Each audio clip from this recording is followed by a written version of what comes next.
Amid a bitter maritime dispute at the Western Philippine Sea, the Philippines and the United States of America have forged another agreement that prepares both countries for a heightened level of defense accord.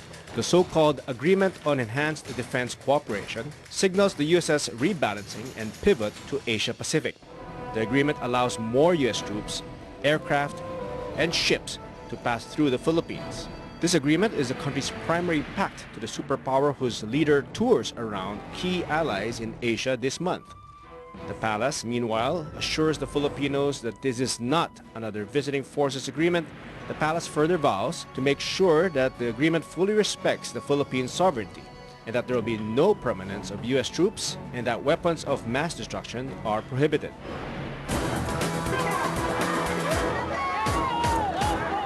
But some watchdogs and militant groups believe that the agreement will just further escalate the tension in Asia. Ng mga dayuhang gustong magsamantala sa ating bansa.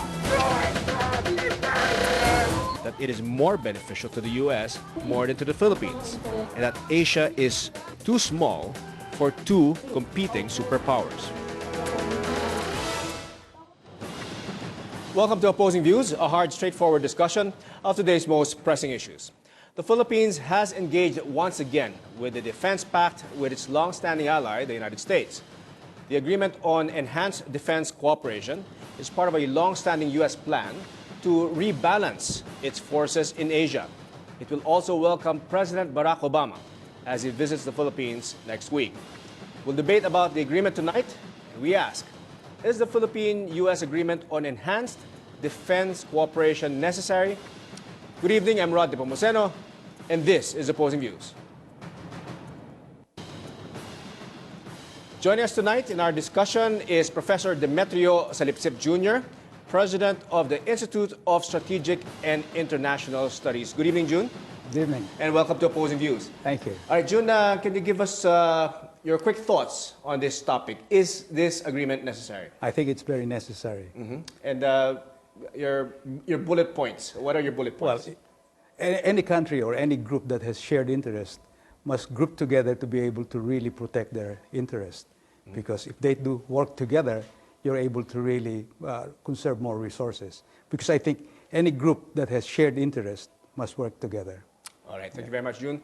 On the opposing side is Secretary General of the Bagong Alyansang Makabayan, or Bayan, Renato Reyes. Nato, good evening. Good evening. Welcome to Opposing Views. Your quick thoughts on this topic, this issue. Well, I think this agreement will place the Philippines at a gross disadvantage once again.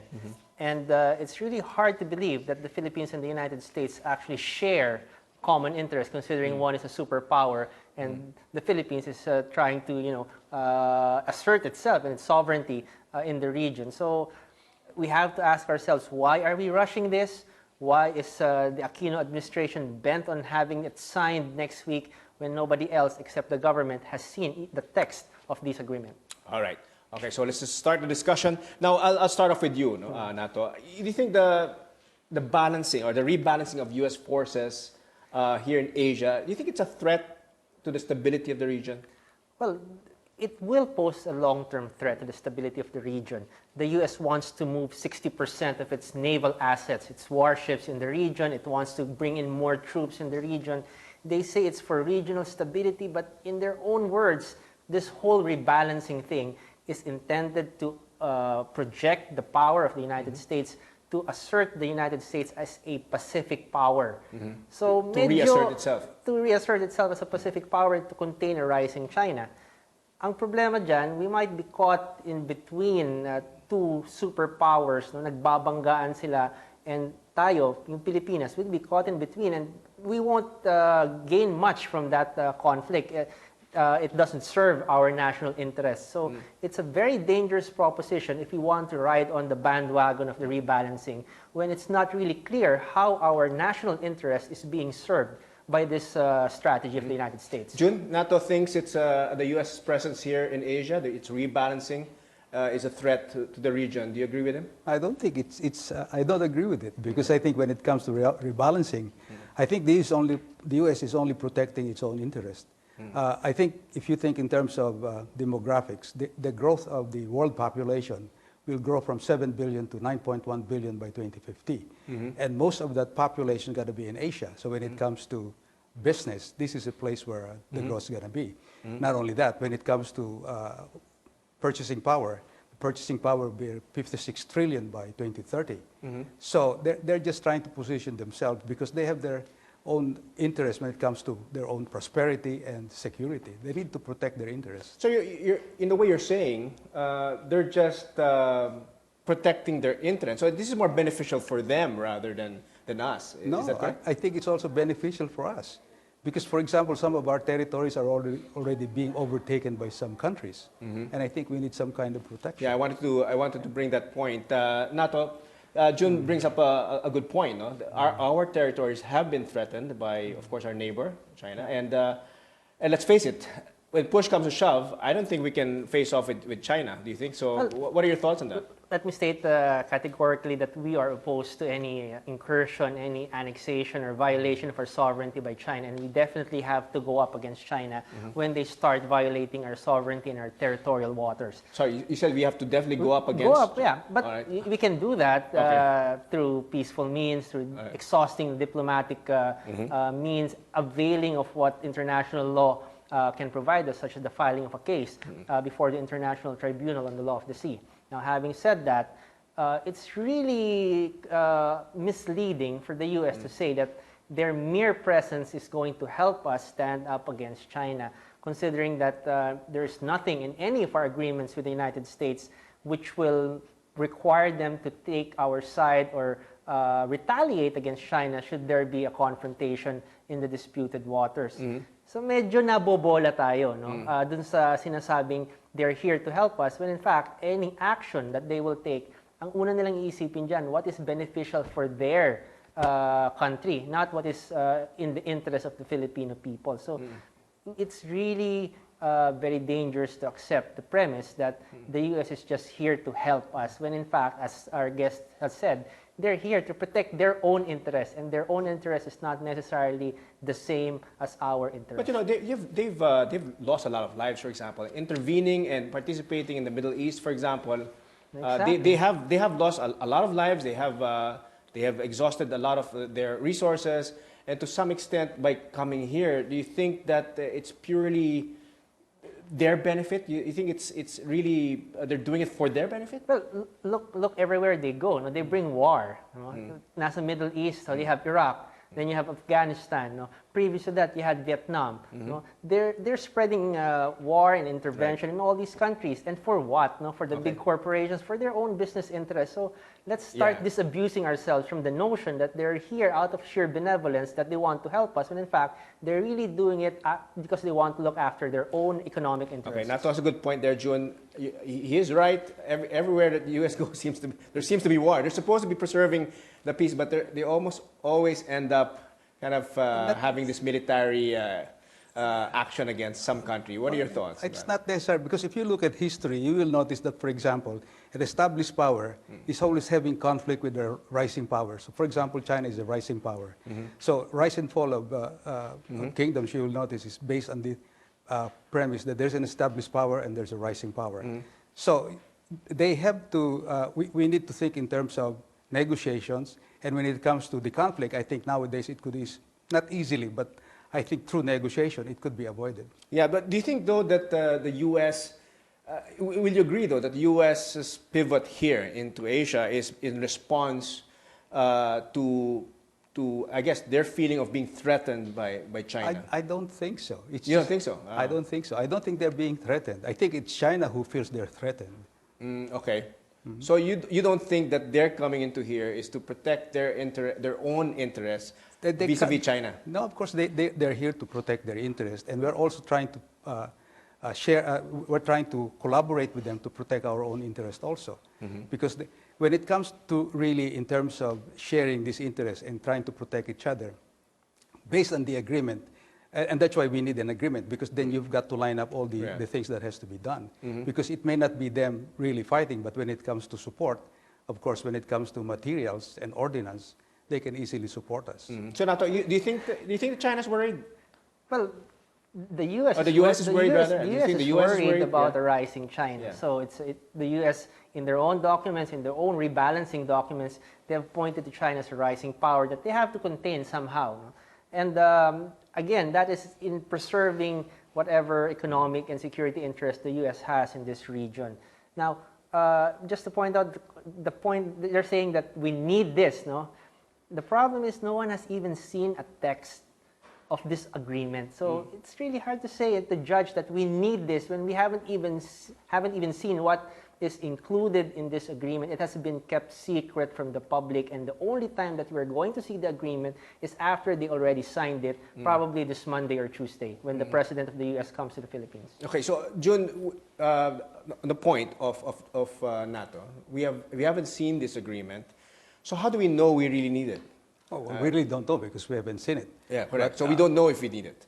No, you're not sure. I think what's happening now is they're going to discuss that, and I'm sure our president's going to look after our own interest. And so as a result of that, the negotiations, of course, would be self-respect. They have to respect our sovereignty. Do you think though that the agreement will have as a result, as a consequence, to escalate the ongoing tension that we have with China? Do you think it will have that kind of impact? It doesn't have to, but it's up to China, whether they want to escalate it or not. Because I think what's happening today is they're the ones who are aggressively asserting themselves and grabbing land. Nato, do you think that this will escalate our tension with China? Well, just imagine a situation when the U.S. starts building up its forces in the disputed waters and China does the same. So there's going to be an arms race in this disputed waters, and where do we find ourselves? We're in the middle of that, and we might not stand to gain anything from that arms race. All right. So we need to take a short break. In the meanwhile, join the discussions online. Like us on Facebook at facebook.com/SolarOpposingViews. Follow us also on Twitter at opposing_views. Stay tuned. You're watching Opposing Views.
Welcome back. You're still watching Opposing Views on the Solar News Channel. We have with us Professor Demetrio Salipsip Jr. or Jun of the Institute of Strategic and International Studies, and from the Bagong Alyansang Makabayan, Renato Nato Reyes. Our debate question for tonight is the Philippine-U.S. agreement on enhanced defense cooperation necessary. Now, Nato, let me ask you. The president and the administration has been insisting that don't worry about this agreement. There will not be any permanence of U.S. troops. There will not be any weapons of mass destruction. We'll make sure that the Constitution is respected. Do you believe in the administration when they say what that? the administration is trying to say is that, "Oi, trust us. Yeah, we got your us, back." yeah. No? Yes. And we can't trust them on this one because we haven't seen the text, and we are aware of how the U.S. has violated a lot of our national interests and our sovereignty over the past years, with the visiting forces agreement, with the grounding of the ship in Tubataha, which up to now they have not paid for all the reef that was destroyed, no? because of their ship. So do we really want that again? No? Do we really want all these problems again coming from more troops and more ships from the United States when they clearly have very little regard, very low regard of our domestic laws? Just remember what happened with Daniel Smith, was convicted by a Philippine court, yet was detained inside the U.S. Embassy. Is that the kind of relationship that's mutual and equal? I don't think that's what's going to be reflected in this new agreement. Okay, June, your thoughts on that? So far, I mean, NATO made reference to the VFA. I think that it's appropriate that we discuss it. At least under the VFA, he mentioned those problems, no? Yeah, that's why we need to go into an agreement, because that kind of agreement is the one where you really line up the things that needs to be done and the kind of things that must be respected. So that's part of the negotiation, and that's why we're not seeing anything yet, because nothing has been negotiated. So we're saying that maybe we can learn things from what happened in the past, maybe in the VFA and the negotiations have been going on for some time now. There have been 8 rounds of the negotiations. Yeah, the Philippine side has submitted a text which they said was accepted by the U.S. There was a consensus. No? So there is a text out there that we haven't seen, and we will only see on Monday or Tuesday when they sign it. So everybody's kept in the dark, and they sign it, and it comes into effect. And what are we to do now? How do we question it? They don't even have the decency to subject the whole thing to Senate ratification and concurrence. Even the Senate is kept out of the whole process. So this is a very problematic situation, considering that the Constitution explicitly states that anything that deals with foreign troops and foreign bases should pass through the Senate. Now they're rushing the agreement. They don't want this to go through the Senate. They want this to be implemented immediately. That's why they took the route of an executive agreement and kept the public out of the whole process. June, why do you think they're rushing it? Why do you think why the rush? And do you think, to the point of NATO, do you think that we're violating the Constitution here? I don't think we're violating the Constitution, because if we're violating the Constitution, then they could be charged in court. And I think our court system is operative anyway. But I think what's happening is there are lots of things happening, for example, in the West Philippine Sea. And I think what we need to do is really react quite fast, because if they're going to occupy that, what we're going to do? Yeah. Do you think, though, that the U.S. is very concerned about what's happening in our territories there, or do you think that this is just their way of flexing their muscles? No, I think, for example, if the world population is going to be here and the world economy is going to be focused here in Asia, that sea lane has to be protected. Okay, on that point, no, do you think that go ahead, Nato. Just a question first. Up to now, it's really not clear how this agreement is actually going to help us.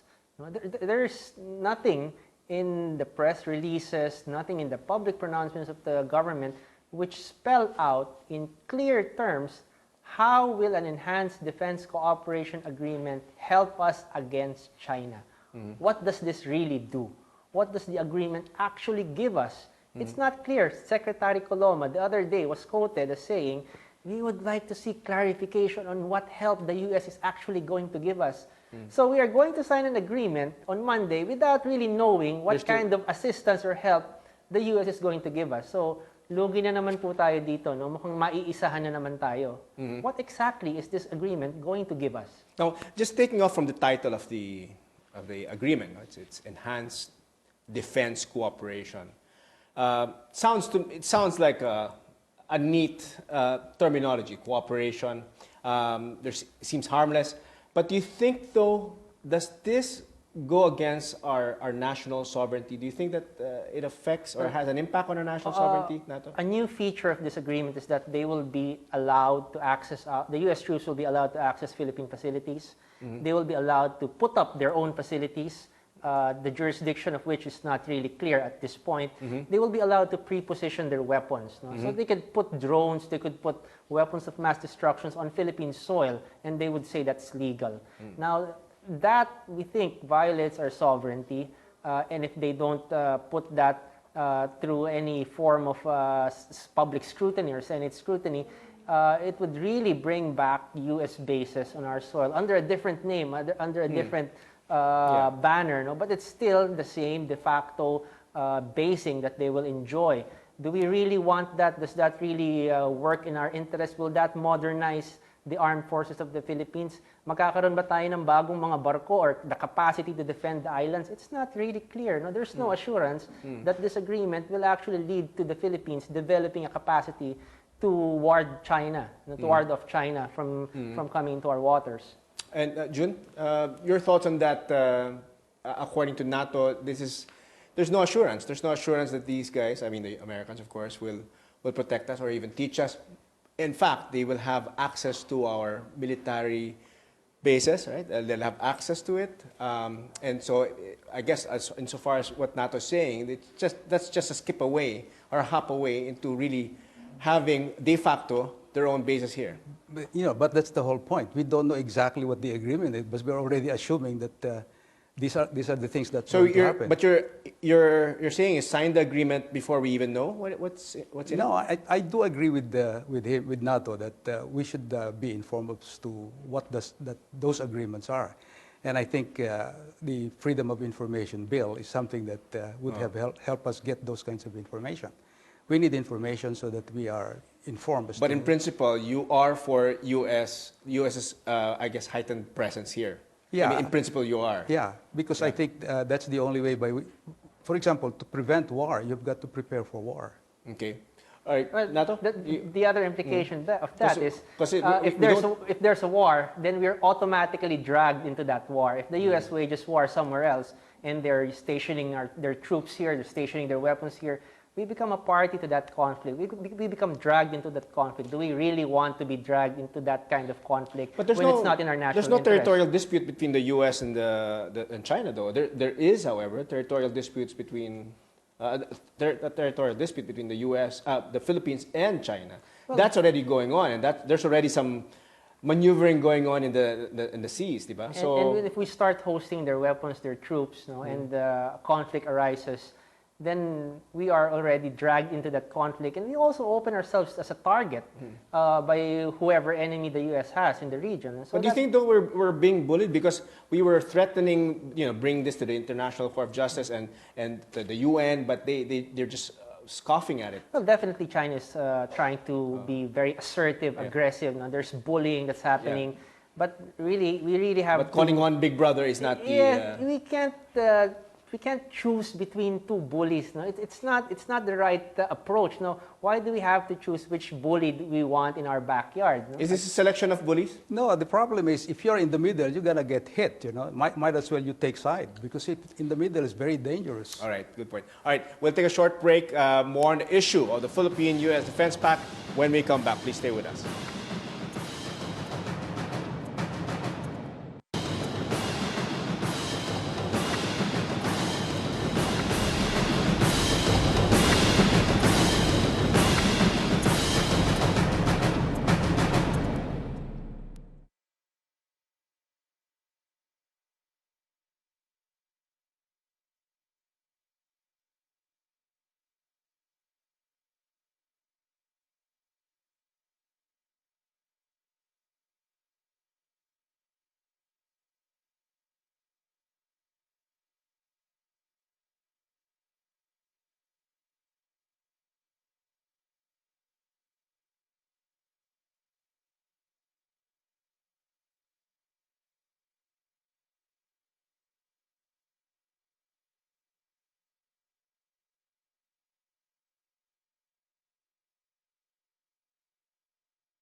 Sa akin, walang problema dahil hindi naman ako against sa Amerika kahit kailan. Mas maganda kung pupunta sila rito ng magandang ang kalalabasan ng pagpunta niya, wala problema. Hindi. Kasi maliles yung opportunity para sa mga Filipino soldiers. Sa palagay ko po kasi, pinag-aaway lang ng US yung China at Pilipinas para magkaroon na naman ng gera. Para magkaroon na naman sila ng palusot na magtayo ng mga bases dito para daw protektahan tayo. Pero hindi naman talaga ganun yung mangyayari. For me, hindi. Kasi sa atin tong lugar, dapat bigay ng gobyerno yung yung chance na to para ipakita ng PNP na AFP na kaya natin i-handle yung mga gantong situation. Uy, okay lang kasi alam naman natin, 'di ba, yung mga sundalo naman sa ibang bansa magagaling. Para sa akin okay din kasi malaki na tulong nila sa hindi lang sa sa paglaban sa China, kundi tulungan din nila tayo sa sa pagano nila sa mga busayap. Doon sa mga mga gamit nila sa gera mga ganun. Welcome back. You're still watching Opposing Views on the Solar News Channel. I'm Rod Nepomuceno. Our guest is Professor Demetrio Seripsip Jr., President of the Institute of Strategic and International Studies, and the Secretary General of the Bagong Alyansa Makabayan, or Bayan, Renato Reyes. Our question, is the Philippine-U.S. agreement on enhanced defense cooperation necessary? Now, let's talk about national security. I think a lot of, we saw some of the people being interviewed earlier, and some people I've talked to also as well. Their main point, Nato, is that we really just don't have enough to defend ourselves, and the fact is let's get whatever help we can, knowing already what's happening, that we're already being bullied in the diplomatic channels. So, do you think this will not improve our national security? Yeah. Knowing our history in the U.S., they haven't occupied us. I mean, they probably have the ability to occupy us, but for the past 50 years, I don't know if they've already... They actually did. They did occupy us. I mean, for the past 50, 60, 70 years, it's not been the case. No? Do you think, and now with the threat in China, do you think that this increases our national security, this agreement? Let's go into the question of will this modernize the armed forces? Yeah. Because it's always being told to us that we have the U.S. forces here, and it will lead to modernization of the armed forces. It will lead to the development of a credible external defense. Now, we've had U.S. bases for 40, nearly 50 years, and that did not modernize our AFP. We've had the VFA since 1999, so it's around 15 years of the VFA that has not modernized the AFP. What we've been getting so far are second-hand equipment. We have 2 boats from the United States. We acquired those boats at a cost, no? And those boats came from the 1967 Vietnam War era. No? And the cost of maintenance of these boats is even greater than the acquisition cost. So we're getting hand-me-downs, and this is not going to help modernize our AFP so long as we're getting all this junk from the United States. So will it modernize our AFP? If we base it on the time of the US bases or the time of the VFA, we're still here, we're still backward, and we haven't really gotten much from the US except for all these second-hand military hardware. Jun, do you think with the U.S. Sort of like showing its head, rearing its head behind us, you know, like a fight, right? When you're fighting a big bully, do you think that increases the risk on our national security? Do you think it bolsters our national security? I mean, let's not. I won't argue anymore regarding our equipment and whether American equipment has really improved our military. We all know that, kind of have an idea of what the state of our military is. But let's say just having the U.S. kind of going over there and playing in our playground, so to speak, do you think that it increases our national security, or do you think it's a risk? Because if, for example, they attack the Philippines and there are American troops here, I think they will hesitate to do that. Because if they do that, then of course there will be immediate they still know the U.S. is a military power. Yeah, not only that, I think the agreement that we will have with the U.S. will, of course, inform our friends and our foe that we have some alliances and that we should not just be pushed around. That's kind of a false sense of security, and it's somehow a bit childish to say na, oy, huwag niyo kaming gagalawin, meron kaming dito, may rest ba kami, no? Malaki. The problem with that is the U.S. is not mandated to retaliate automatically against China or any other foreign power, even under the Mutual Defense Treaty. If you read the treaty back and forth, there's no automatic retaliation provision. Any response from the United States will still have to go through its own processes. It'll have to go through the U.S. Congress. So now, you think the best that we're going to get is something like a condemnation by Kerry, for example, in the Ukraine situation? you can have statements, but that Yeah. might not amount to much once the conflict is there. Furthermore, the U.S. and China, they have a very tight economic relationship. No? The U.S. owes China what? $1.28 trillion. How do you expect That's a the good U.S. point, yeah. to go to war with that kind of debt hanging on the ceiling? Well, some people do that. People who owe someone money, they attack that person. Oh, in order that they don't It have could to also pay sink anymore. the U.S. economy if they offload all those loans. Okay. Secondly, the U.S. has a lot of investments in China. No? So their, And I their think vice economies are versa. tied. No? So That is a good point, Nato. June, there is a very strong, I think he made a good point there, that the U.S. and China, I mean, with all this rhetoric about territorial disputes and all that, and, maybe about, copyright issues or, the fact remains is that NATO has a point here, that the U.S. and the United States are very strong trade partners. So a lot of Chinese companies going now to the U.S. and a lot of U.S. companies now entering China or have entered China, and there's a lot of, mutual benefit from that relationship. A lot more certainly from the benefit that they get from us. Do you think that by having this agreement, this defense agreement, that U.S. is necessarily telling China, don't harm this little brother of ours? Yeah, because I think they're coming here to strengthen the institution and the rule of law. Because I think right now we're trying to follow the rule of law, but China is not trying to follow the rule of law. And I think the presence of the U.S. here will try to impose that and strengthen the institution and strengthen the rule of law. Do you think the U.S. sees China that way, that they're not following the rule of law? Definitely, because we're going to court and they don't want to participate. Yeah. well, both China and the U.S. will end up violating and undermining the rule of law. China violating our sovereignty, the U.S. violating our domestic law and our constitution. Do we really want to be part of that? No? Do we really want to choose between which violator do we want in our backyard? Nato, is it just the fact that it's the U.S.? I know, historically, even in your clamor and in your signages, it's always been an anti-U.S. Campaign that you've had. And what if, just for argument's sake, it wasn't the U.S.? Let's say it's another country that is having some conflict with China, for example, Japan.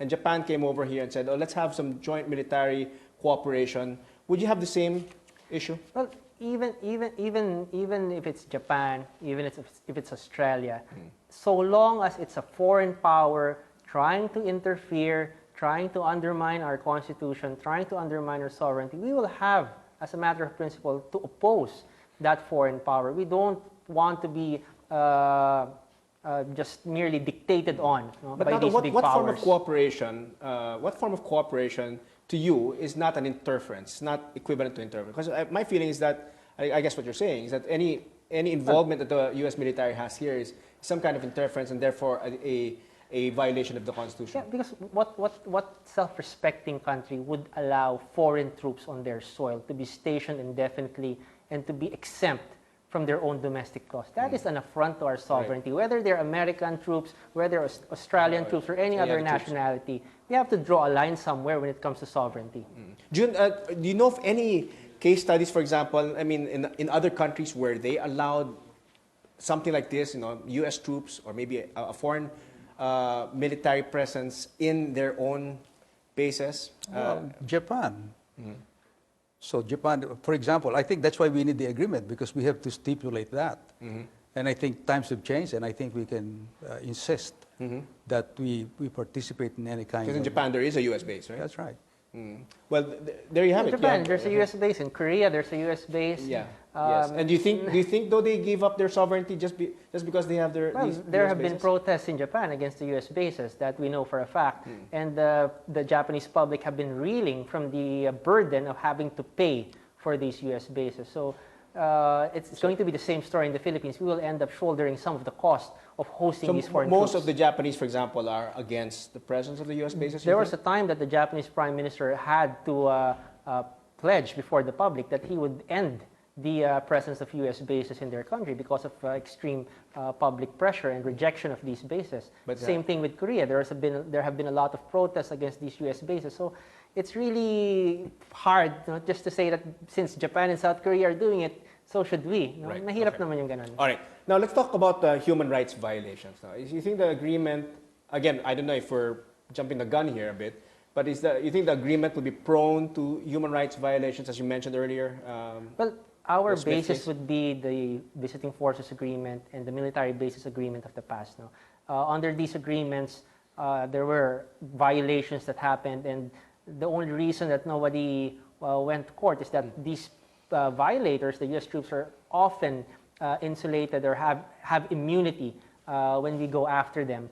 So it's quite hard, no, for the victims who can't really file cases because the foreign troops are protected by this agreement. Yeah, June, this is another topic altogether, not national security, but human rights violations. There was an instance in the past.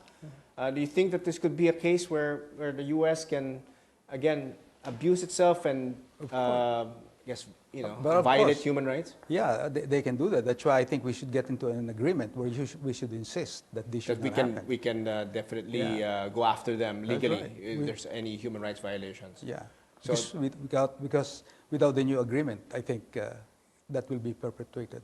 All right, but do you think though that just by having that agreement and spelled out that way, do you think that we're still exposing ourselves too much at risk?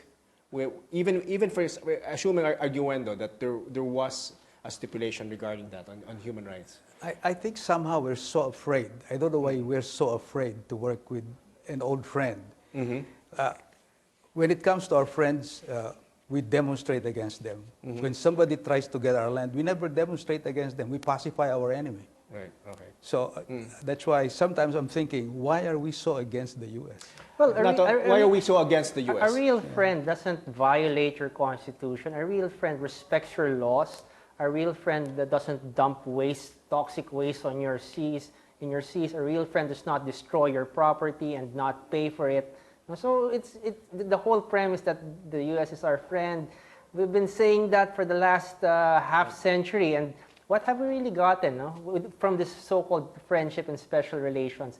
It has just violated their sovereignty repeatedly. So it's really time to put our foot down and say, tama na, masyado nyo na kaming nilalamangan eh.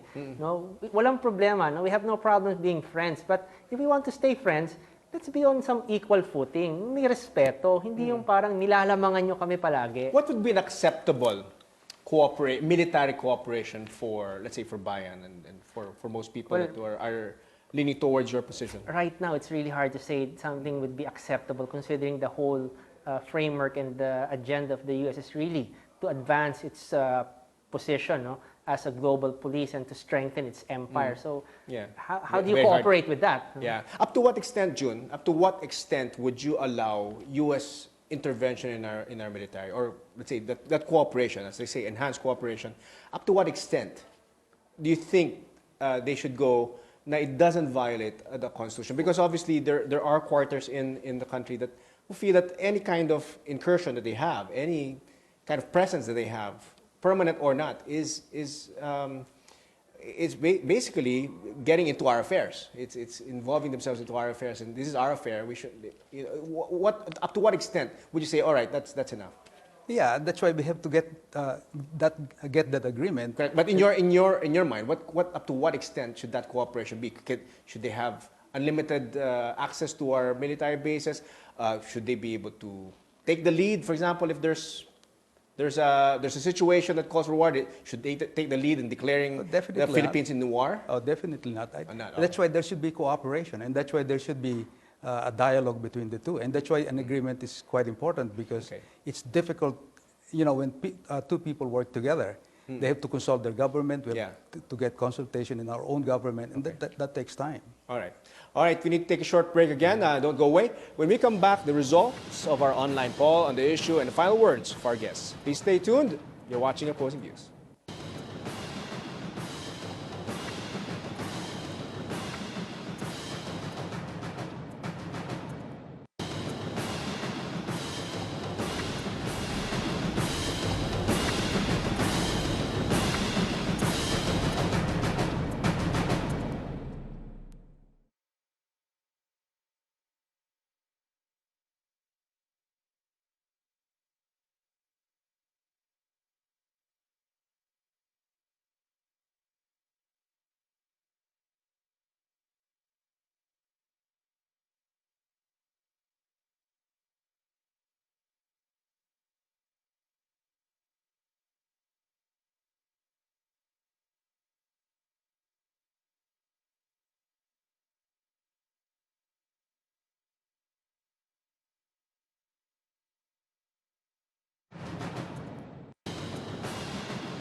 Welcome back. This is Opposing Views. I'm Rod Nepomuceno. And we have with us Professor Demetrio Salipsip Jr. of the Institute of Strategic and International Studies, and from the Bagong Alyansa Makabayan, Renato Reyes. And our question for this evening is the Philippine-U.S. agreement on enhanced defense cooperation necessary. Now, Nato, we all know the news. The past 20 years, the U.S. In the Middle East. First was Kuwait. They went to war and brought back, I guess, freed Kuwait again. Now they went there and intervened in Afghanistan to get to protect them from these forces, no? These forces that was taking over Afghanistan, and they sacrificed a lot. There are a lot of troops that died, and obviously there's a lot of military resources that were spent on those wars. So they went out. No? They went out and really, I guess, if depending where you're coming from, they defended Kuwait. Do you think that the U.S. is ready to fight for us in case of an all-out attack by China? Well, the U.S. would really have to evaluate what is in their best interest and what's not. And that's not necessarily what our interests would dictate. So I think right now, with the economic relationship between China and the United States, with the U.S. debt to China, with all the U.S. investments in China and all the Chinese investments in the United States, the economic basis for going to war is not really there. So I mean, compared to them going against Iraq. Yeah. So I don't think it would be wise, and I don't think the U.S. is contemplating that. You can't use that as a case study that they will go out and defend this. It's a totally different thing because of all the economic ties the U.S. has with China. In fact, the U.S. went on a charm offensive a few weeks ago. Michelle Obama was in Beijing trying to charm the Chinese public. So medyo ano rin yan away bati, no?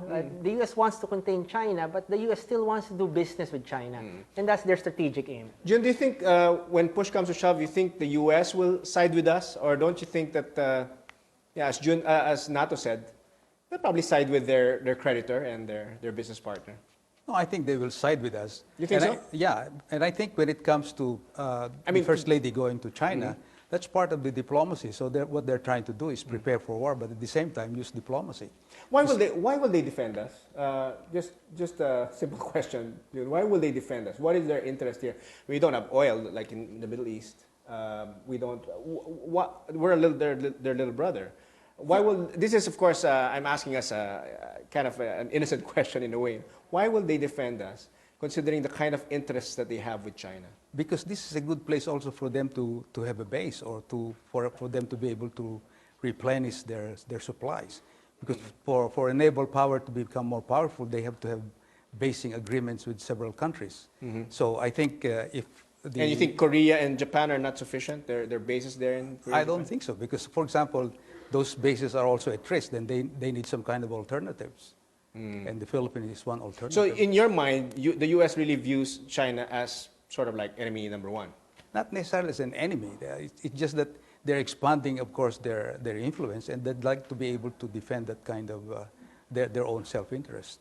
And I think they're thinking in terms of they have shared interest with us, and they'd like to work with us.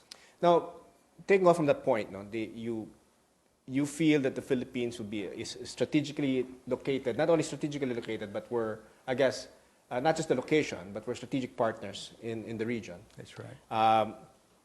Do you think, though, that opens the doors more for the Philippines to be sort of like the platform for aggression? Meaning, the other countries are going, the U.S. is having its base there, let's attack that first and hit them where it hurts. And the Philippines becomes collateral damage. That is possible, because that's what happened during World War II, isn't it? They attack us because there's American bases here. But, you have to take side. It's difficult to be in the middle. Do we have to take sides? Which side are we on? Like I said earlier, we do not have to take the side of any of these superpowers just take our vying side for supremacy. Yeah, we take our side. We try to be independent, and the only way we're going to stand up against China if we are independent. If we keep on depending on the U.S., we just shoot ourselves in the foot. We keep undermining ourselves. We keep ourselves very weak because we always think na, meron naman tayong sasandalan eh. It's time for us to take an independent position, an independent foreign policy, to develop our own economy, to develop our capacity to defend ourselves. and avail of all the diplomatic venues that are out there. Let's not get caught in between these two giants. Let's not get caught in this power play. No? Yung interest muna nating Pilipino, yung isipin natin. Hindi yung sino ang kakampihan natin doon sa dalawang higante. Is there any other country that you'd like to emulate na parang who's standing on their own, that is not really... Well, in the news today, there was this tiny nation, yung Marshall Islands, no? And they filed a case against the U.S., against several nuclear powers because of all the nuclear testing that has been going on in the Marshall Islands for how many decades now. Ito maliit na bansa, no? Islands nga lang eh, but they stood up. They stood up to the nuclear powers, no? So why can't we? Okay. So, in your mind, Sir Jun, do you think, what case study can you bring forth? You mentioned, of course, Korea and Japan, no? Are there any other countries who are blatantly or outwardly really showing signs, oh no, we're siding with the U.S., and by taking that stance, it has protected them in the long run? The problem I have is anytime you stand in the middle, you're going to get squeezed. Might as well you take side, because if you don't take side, you'll be in big trouble. Because, like, for example, if I may, I just came from Taiwan, for example. They've resisted China, and all these years. Yeah. So far, nothing's happened to them. It's not like China's attacked them. You know, they have been they've valiantly opposed. In fact, they still some of them still claim the China mainland, no? But they've remained adamant and on their own and independent, and so far they're okay. They're not necessarily siding with the U.S., for example. So do you think that we can just take that stance? No one will. This is our land. We'll take care of ourselves. You know, China, if you want to attack, go ahead, but at your own risk. You know, they're taking that stand. No? It's not like they're siding really with the U.S. So, do you think that we should take that kind of a stand? I think, for example, if we remain independent and they keep taking the islands that we have, what are we going to do? Okay, it's a simple question. Nato, what are we going to do? If they just simply take the islands, what are we going to do? What we're doing now, what the Philippine government is doing now, is bringing the case to the International Tribunal and trying to get international opinion on our side. In the long term, we have to develop our economy so that we can have the ships, we can have the means to defend our islands. But we're not going to get there if we keep hanging on to the coattails of Uncle Sam. No, that's going to keep us backward and underdeveloped. So, medyo matagal to, no? The capacity to defend ourselves, it's going to take some time. No, we have to build that capacity, but we're not going to get there if we try to, always rely on this so-called big brother who's really just out to exploit the situation for their own ends. Do you think, in worst case scenario, this will lead to international crime of aggression on the part of the U.S., where they use us as a base, and then go on a counter-offensive, so to speak, to the other? They've done that in the past when we had bases. No? So you had Vietnam, no? You have the invasion of Kuwait. No? They have used us as a staging ground for wars. They can use us as a staging ground for drone strikes anywhere in the world. So do we really want that complication? No? So mahirap yun. Do we want that complication? Do we want that complication of being used as a platform for them, whenever they engage themselves against other countries in the theater of war, they could potentially use us. They have used us, according to NATO, in the past as a staging of their wars. As long as we believe in their purpose in the war, why not? Because if we are allies and we believe in their purpose, then we should work with them. So we should just allow ourselves to be dragged into these wars every time they... That's the problem. I guess that's the... Whether or not you believe in it, yeah. The fact that they're here, that means you're already party to that conflict, even if it's not in your national interest. All right.